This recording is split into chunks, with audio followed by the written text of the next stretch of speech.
Hey dear viewers, welcome to Prerna's fertility care. आज मैं आपको 5 सवाल पूछने वाली हूँ और ये आपको खुद से पूछने हैं और इनके जवाब टैली करने हैं, जिससे आपको पता चल जाएगा कि आप हो कहाँ अपनी फर्टिलिटी जर्नी में, क्यों इनफर्टिलिटी है आपको और उसको कैसे ठीक करना है। पूरा 360 एंगल कवर किया है मैंने इस वीडियो के अंदर और ये वीडियो आपके लिए बहुत यूज़फुल है। आप हमारे चैनल के मेंबर भी बन सकते हैं, जो कि 3 लेवल में है, और हमसे प्राइवेट ग्रुप में बात भी कर सकते हैं। हर दिन अपनी जो भी रूटीन प्रॉब्लम्स है वो डिस्कस कर सकते हैं। कमेंट के इंस्टेंट रिप्लाई ले सकते हैं। So check it out.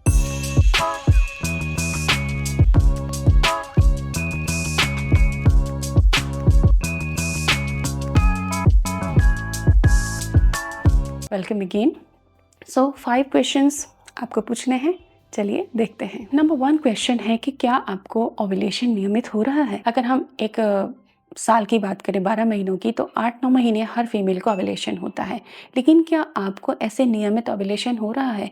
क्योंकि सिर्फ पीरियड्स रेगुलर आना ही ओव्यूलेशन होना नहीं होता। ओव्यूलेशन को आप समझिए फर्टाइल डिस्चार्ज से। जो मैं बहुत सारे सिम्टम्स बताती हूँ वो फुल प्रूफ है, जो बता देंगे ओव्यूलेशन हो रहा है, लिबिडो इम्प्रूव होता है, ट्रांसपेरेंट सा डिस्चार्ज आता है, वाटरी डिस्चार्ज आता है, उससे आप समझिए। फॉलिकुलर स्टडी भी आप करा सकती हैं मोर प्रिसाइज इंफॉर्मेशन के लिए, क्योंकि ओव्यूलेशन नहीं तो प्रेगनेंसी कहाँ से होगी। एग रिलीज हो तब तो प्रेगनेंसी होगी।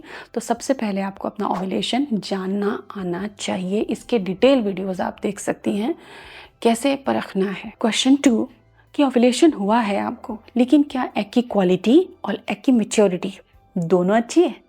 क्योंकि एग अगर 18 mm का बन गया, 20 mm का बन गया, लेकिन उसका माइटोकॉन्ड्रिया हेल्दी है, डीएनए हेल्दी है, एनर्जी है उसके माइटोकॉन्ड्रिया में कि वो एक हेल्दी प्रेगनेंसी आपको दे सके, ये इंश्योर करना बहुत जरूरी है। अल्ट्रासाउंड से केवल आपको साइज दिखता है, क्वालिटी नहीं।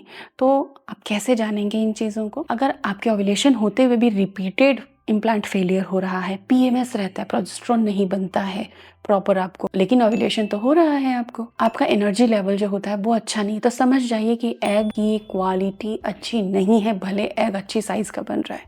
और आपको थोड़ा प्रोटीन डाइट पे, एंटीऑक्सीडेंट पे आना चाहिए। अच्छी बनानी होगी डाइट को, सप्लीमेंट्स लेने होंगे जो शरीर में कम है, टेस्ट करवा के, क्योंकि मैच्योर एग भी पुअर क्वालिटी का हो सकता है। तो जैसे ही आप अपना डाइट, खान पान और सप्लीमेंट अच्छा कर लेंगी, नतीजे बदल जाएंगे। क्वेश्चन नंबर 3 कि आपने एग पे तो मेहनत करी है, लेकिन क्या आपका यूट्रस इम्प्लांटेशन के लिए, प्रेगनेंसी को लेने के लिए तैयार है? यूट्रस की ईटी अच्छी बन रही है, एंडोमेट्रियम लाइनिंग जो है, थिकनेस है वो सही आ रही है। इसके लिए आयरन बहुत ज़रूरी है और ब्लड फ्लो बहुत ज़रूरी है। तो ओमेगा 3 लेना है, फर्टिलिटी मसाज करना है, आयरन रिच जूसेस और फ्रूट्स खाने हैं और कॉन्स्टिपेशन से बचना है। एग बना, ओवुलेट हुआ, फर्टिलाइज हुआ, लेकिन यूट्रस ठीक नहीं है, तो वो साइकिल आपकी बेकार हो गई। तो यूट्रस पर भी साथ साथ आप मेहनत कीजिए। चौथा सवाल, क्या आपके हार्मोन्स माइक्रो लेवल पर भी सेट हैं? रिपोर्ट्स कई बार हम नॉर्मल दिखा देती हैं, लेकिन क्या वाकई thyroid level, insulin level, prolactin, ये सारे बैलेंस्ड हैं? आपकी बॉडी में इनसे रिलेटेड कोई और साइन तो नहीं चल रहा? ये आप इंश्योर कीजिए।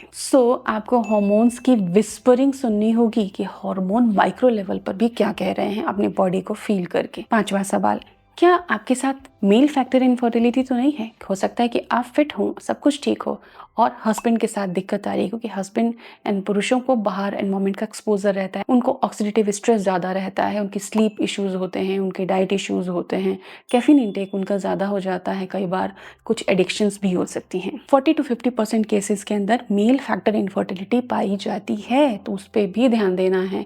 टेस्टोस्टेरोन बूस्ट करना है, स्पर्म क्वालिटी, मोर्टेलिटी पे एंड स्पर्म के और पैरामीटर्स पे ध्यान देना है। डीएनए फ्रेगमेंटेशन रेट क्या है उसको जानना ज़रूरी है। लाइफस्टाइल हैबिट्स कैसी हैं? तो ये टेस्ट आप मेल फैक्टर के जो भी होते हैं उनको ज़रूर करवा लीजिए और इसको चेक कर लीजिए, ताकि आप जल्दी से एक्शन में आ सकें। इस वीडियो का क्लिनिकल टेक अवे क्या है? तो इनमें से किसी एक सवाल के जवाब से आपकी फर्टिलिटी निर्धारित नहीं होती है, बल्कि इन 5 सवालों को मिला के आप समझ पाएंगी कि यस, आप अपनी फर्टिलिटी जर्नी में कहाँ अटक रही हैं, और ये भी समझ आ गया होगा कि अब आपको क्या करना है। डियर व्यूवर्स, जुड़े रहें, कोशिश करें, रिजल्ट हमेशा अच्छे ही मिलेंगे आपको। Thank you.